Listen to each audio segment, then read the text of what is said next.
नमस्कार दोस्तों।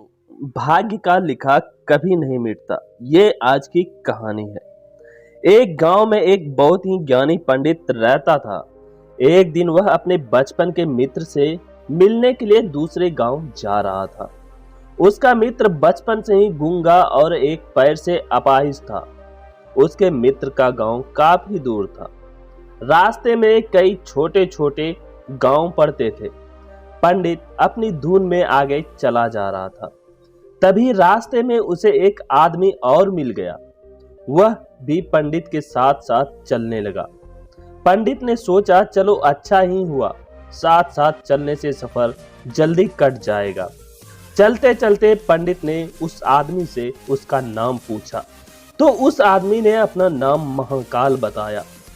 पंडित को यह नाम थोड़ा अजीब सा लगा, पर पंडित ने नाम के विषय में कुछ पूछना उचित नहीं समझा।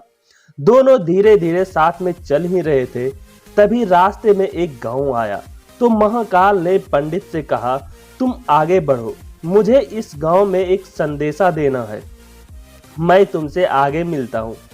पंडित ने कहा ठीक है, और वह आगे की ओर चल दिया। तभी गांव में खबर फैली कि एक व्यक्ति को भैंसे ने मार दिया है। जैसे ही भैंसे ने उस व्यक्ति को मारा, ठीक थोड़ी ही देर में महाकाल वापस आ गया।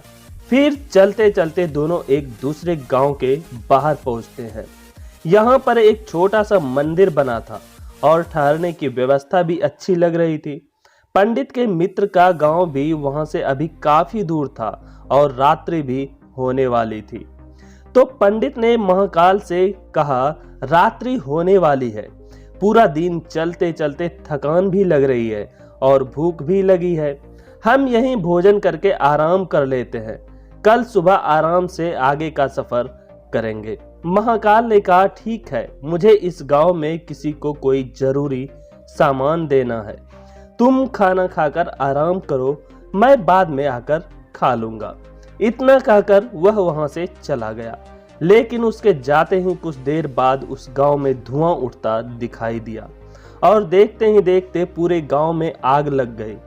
पंडित ने आश्चर्य से सोचा कि यह महाकाल जहां भी जाता है वहां किसी ना किसी तरह की हानि जरूर हो जाती है, कुछ तो गड़बड़ है। लेकिन पंडित ने रात्रि में महाकाल से इस बात का कोई जिक्र नहीं किया। सुबह दोनों ने फिर अपने गंतव्य की ओर चलना प्रारंभ कर दिया। कुछ ही देर में फिर एक गांव आया तो महाकाल ने फिर पंडित से कहा, आप आगे चलते जाइए, मैं कुछ देर में आपको मिलता हूँ, मुझे इस गांव में भी कुछ जरूरी काम है, मैं काम करके आपसे आगे मिलता हूँ। यह कहकर महाकाल जाने लगा। लेकिन इस बार पंडित आगे नहीं बढ़ा, बल्कि वहीं खड़ा होकर महाकाल को देखता रहा कि अब वह कहाँ जाता है और क्या करता है। तभी लोगों की आवाजें सुनाई देने लगी कि किसी व्यक्ति को सांप ने काट लिया है और वह मर गया है। ठीक उसी समय महाकाल फिर से उस पंडित के पास पहुंच गया। लेकिन इस बार पंडित को सहन नहीं हुआ। उसने महाकाल से पूछ ही लिया कि तुम जिस गांव में जाते हो वहां कोई ना कोई नुकसान जरूर हो जाता है, क्या तुम मुझे बता सकते हो ऐसा क्यों हो रहा है? तो महाकाल ने जवाब दिया, पंडित जी, आप तो मुझे बहुत बड़े ज्ञानी मालूम होते हो, इसलिए मैं आपके साथ चलने लगा था, क्योंकि ज्ञानियों का संग बहुत अच्छा होता है, परंतु आप अभी तक समझ नहीं पाए कि मैं कौन हूँ। पंडित ने कहा, मैं समझ गया हूँ, लेकिन मुझे कुछ शंका है, अगर आप ही अपना उपयुक्त परिचय दे दें तो मुझे शंका नहीं होगी। महाकाल ने जवाब दिया, मैं यमदूत हूँ और यमराज की आज्ञा से उन लोगों के प्राण हरण करता हूँ जिनकी आयु पूर्ण हो चुकी है। हालांकि पंडित को पहले से ही इस बात की शंका थी, फिर भी महाकाल के मुंह से सुनकर पंडित घबरा गया। लेकिन फिर से हिम्मत करके पूछा, अगर ऐसी बात है और तुम सचमुच यमदूत हो तो बताओ अगली मृत्यु किसकी है?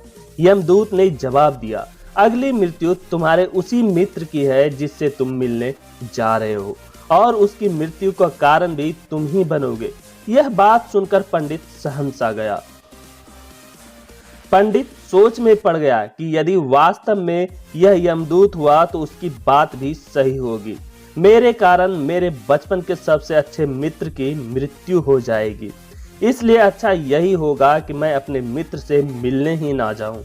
कम से कम मैं तो उसकी मृत्यु का कारण नहीं बनूंगा। महाकाल ने कहा, तुम जो सोच रहे हो वह सब मुझे पता है, मगर तुम्हारे अपने मित्र से मिलने ना जाने से नियति नहीं बदल जाएगी। तुम्हारे मित्र की मृत्यु निश्चित है और वह अगले कुछ ही क्षणों में घटित होने वाली है। महाकाल के मुंह से ऐसी बातें सुनकर पंडित को झटका सा लगा, क्योंकि महाकाल ने उसके मन की बात जान ली थी, जो कि एक साधारण व्यक्ति के लिए संभव नहीं है। अब तो पंडित को विश्वास हो गया है कि यह महाकाल सचमुच में ही यमदूत है। वह अपने मित्र की मृत्यु का कारण न बने,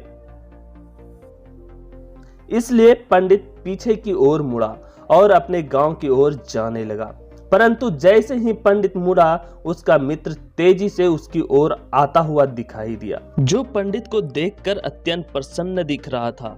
अपने मित्र के आने की गति को देखकर पंडित को ऐसा लगा जैसे कि उसका मित्र काफी समय से उसके पीछे ही आ रहा है। लेकिन वह बचपन से ही गूंगा था और पैर से अपाहिज था, इसलिए ना तो वह पंडित के पास पहुंच पा रहा था और ना ही पंडित को आवाज दे पा रहा था। लेकिन जैसे ही वह पंडित के पास पहुंचा, अचानक उसकी मृत्यु हो गई। पंडित हक्का बक्का होकर महाकाल की ओर देखने लगा, जैसे कि वह पूछना चाह रहा हो कि आखिर क्या हुआ।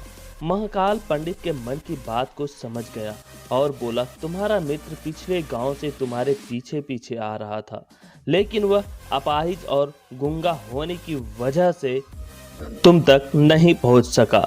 उसने अपनी संपूर्ण ताकत लगाकर तुम तक पहुंचने की कोशिश की, लेकिन बुढ़ापे में बचपन जैसी ताकत नहीं होती, इसलिए हृदय आघात के कारण तुम्हारे मित्र की मृत्यु हो गई।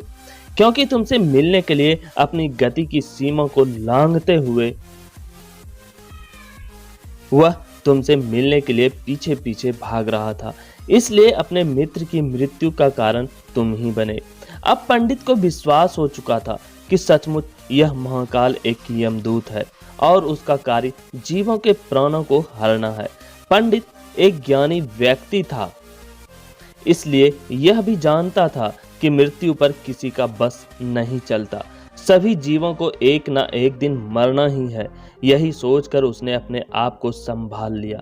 लेकिन अचानक पंडित के मन में स्वयं की मृत्यु के बारे में जानने की इच्छा हुई, इसलिए उसने महाकाल से पूछा, जब मृत्यु मेरे मित्र की होनी थी तो तुम शुरू से ही मेरे साथ क्यों चल रहे थे?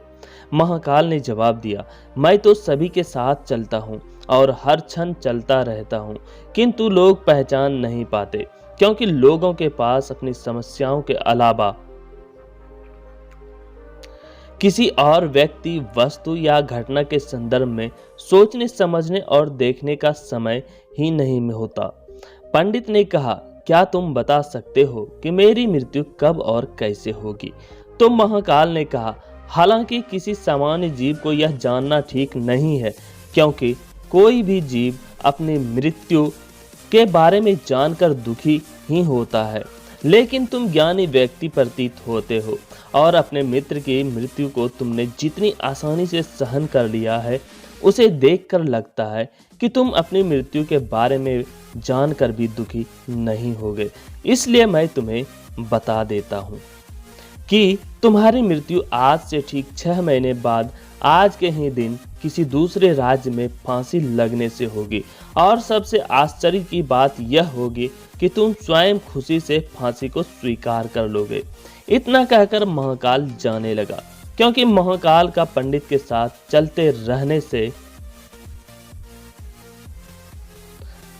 रहने का अब कोई कारण नहीं था। पंडित भी अपने मित्र की यथाशक्ति कर्मकांड करके अपने गांव चला गया। लेकिन कोई व्यक्ति कितनी भी ज्ञानी क्यों न हो, अपनी मृत्यु की बात सुनकर दुखी तो होता ही है और मृत्यु से बचने के लिए कुछ न कुछ करता ही है। तो पंडित ने भी किया। पंडित विद्वान था, इसलिए उसकी ख्याति उस राज्य के राजा तक थी। उस पंडित ने सोचा कि राजा के पास तो कई ज्ञानी मंत्री हैं, वे मेरी मृत्यु से संबंधित समस्या का कोई ना कोई हल निकाल ही लेंगे। पंडित यह सोचते हुए राज दरबार में पहुंच जाता है और उसने वहां जाकर राजा को सारा वृत्तांत सुनाया। राजा ने यह बात अपने मंत्रियों को बताई और उनसे सलाह मांगी। अंत में सभी ने विचार विमर्श करके कहा कि अगर पंडित की बात सही है तो यह तो निश्चित है कि उसकी मृत्यु 6 महीने के बाद ही होगी, लेकिन मृत्यु तब होगी जब वह दूसरे राज्य में जाएगा। यदि वह दूसरे राज्य में जाएगा ही नहीं तो मृत्यु भी नहीं होगी। मंत्रियों की यह सलाह राजा को भी ठीक लगी। बहुत सोच समझकर राजा ने पंडित के रहने की व्यवस्था महल में ही कर दी और राजा के आदेश के बिना उस पंडित से किसी को भी मिलने नहीं दिया जाता था। लेकिन पंडित कहीं भी आ जा सकता था ताकि पंडित को यह न लगे कि वह राजा की कैद में है। परंतु पंडित डर के कारण स्वयं ही कहीं आता जाता नहीं था। धीरे धीरे पंडित की मृत्यु का समय नजदीक आने लगा और वह भी दिन आ गया जिस दिन पंडित की मृत्यु होने वाली थी। पंडित अपनी मृत्यु को लेकर बहुत चिंतित था, इसलिए उस दिन पंडित डर के मारे जल्दी ही सो गया ताकि जल्दी से वह रात बीत जाए और अगला दिन आ जाए तो मृत्यु टल सके। लेकिन पंडित को स्वयं नींद में चलने की बीमारी थी और इस बीमारी के बारे में वह स्वयं भी नहीं जानता था। अतः राजा के किसी वैद्य को बताने का तो प्रश्न ही नहीं उठता। उसी रात पंडित को नींद में चलने का दौड़ा पड़ा। वह उठा और जेल से निकलकर अस्तबल में गया। पंडित राजा का खास मेहमान था, इसलिए किसी पहरेदार ने भी उसे नहीं रोका और न ही किसी तरह की पूछताछ की। अस्तबल में पहुंचकर वह सबसे तेज चलने वाले घोड़े की पीठ पर सवार होकर नींद में ही राज्य की सीमा के बाहर दूसरे राज्य में चला गया। इतना ही नहीं, वह दूसरे राज्य के राजमहल पहुंच गया और उस महल के पहरेदार ने भी उसे नहीं रोका और न ही कोई पूछताछ की। सभी लोग रात्रि के अंतिम प्रहर होने के कारण नींद में थे और वह पंडित सीधे राजा के शयन कक्ष में पहुंच गया जहां राजा और रानी सो रहे थे। वहां पंडित भी जाकर लेट गया। सुबह हुई तो राजा ने पंडित को रानी के बगल में सोया हुआ देखा, जिससे राजा बहुत क्रोधित हुआ और पंडित को गिरफ्तार कर लिया गया। पंडित को तो कुछ समझ में ही नहीं आ रहा था कि आखिर दूसरे राज्य में और राजा के शयन कक्ष में वह कैसे पहुंच गया। लेकिन वहां यह सब सुनने वाला कौन था? राजा ने पंडित को दरबार में हाजिर करने का हुक्म दिया। कुछ समय बाद पंडित को दरबार में लाया गया। कुछ समय बाद राजा का दरबार लगा, जहां राजा ने पंडित को देखा और देखते ही क्रोधित होकर पंडित को फांसी पर चढ़ा देने का आदेश सुना दिया। फांसी की सजा सुनकर पंडित कांप गया। फिर भी कुछ हिम्मत करके उसने राजा से कहा कि मैं यह नहीं जानता हूँ कि मैं राजमहल में कैसे पहुंचा और यह भी नहीं जानता हूँ कि मैं आपके शयन कक्ष में कैसे आया और आपके राज्य के किसी पहरेदार ने भी हमें नहीं रोका। लेकिन मैं इतना जानता हूँ कि आज मेरी मृत्यु होनी थी और अब सच में होने जा रही है। राजा को यह बात थोड़ी अटपटी लगी। उसने पूछा, तुम्हें कैसे पता कि आज तुम्हारी मृत्यु होनी ही है? तुम कहना क्या चाहते हो? राजा के इस सवाल के जवाब में पंडित ने महाकाल से मिलने की कहानी बता दी और कहा कि महाराज, मेरा क्या, किसी भी सामान्य व्यक्ति में इतना साहस नहीं कि वह राजा के शयन कक्ष में राजा की उपस्थिति में रानी के पास चला जाए और सो जाए।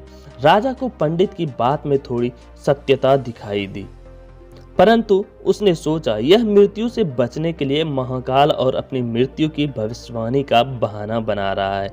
इसलिए राजा ने पंडित से कहा, यदि तुम्हारी यह बात सत्य है और आज तुम्हारी मृत्यु का दिन है जैसा कि तुम्हें महाकाल ने कहा था, तो तुम्हारी मृत्यु का कारण मैं नहीं बनूंगा।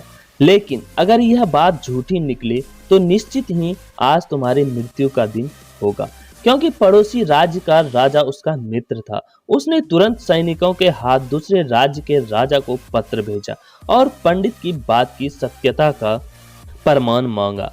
शाम तक भेजे गए सैनिक वापस लौटे और उन्होंने बताया, महाराज, पंडित जो कह रहा है वह पूर्णतया सत्य है।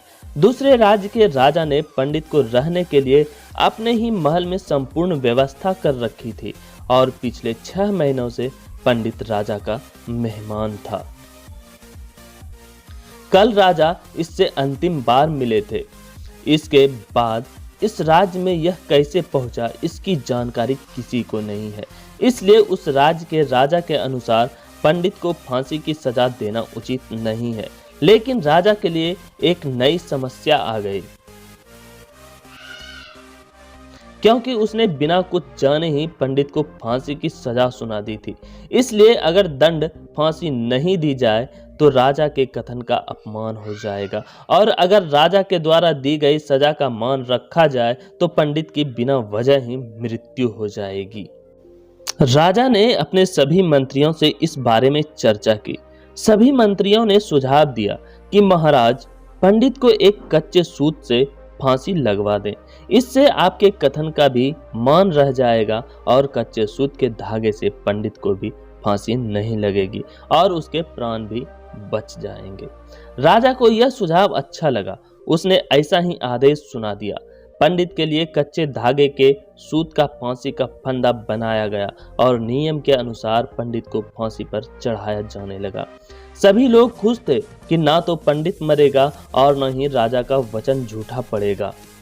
पंडित को भी विश्वास था कि सूत के धागे से तो उसकी मृत्यु हो ही नहीं सकती, इसलिए वह भी खुशी खुशी फांसी पर चढ़ने को तैयार था, जैसा कि महाकाल ने उसे कहा था। लेकिन जैसे ही पंडित को फांसी दी गई, सूत का धागा तो टूट गया, लेकिन टूटने से पहले उसने अपना काम कर दिया था। पंडित के गले की नस सूत के धागे से कट चुकी थी और पंडित जमीन पर पड़ा तड़प रहा था। हर धड़कन के साथ उसके गले से खून की फुहार निकल रही थी और देखते ही देखते पंडित का शरीर पूरी तरह से शांत हो गया। सभी लोग आश्चर्यचकित थे, पंडित को मरते देख रहे थे।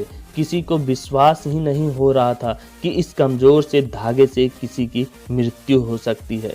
लेकिन घटना तो घट चुकी थी।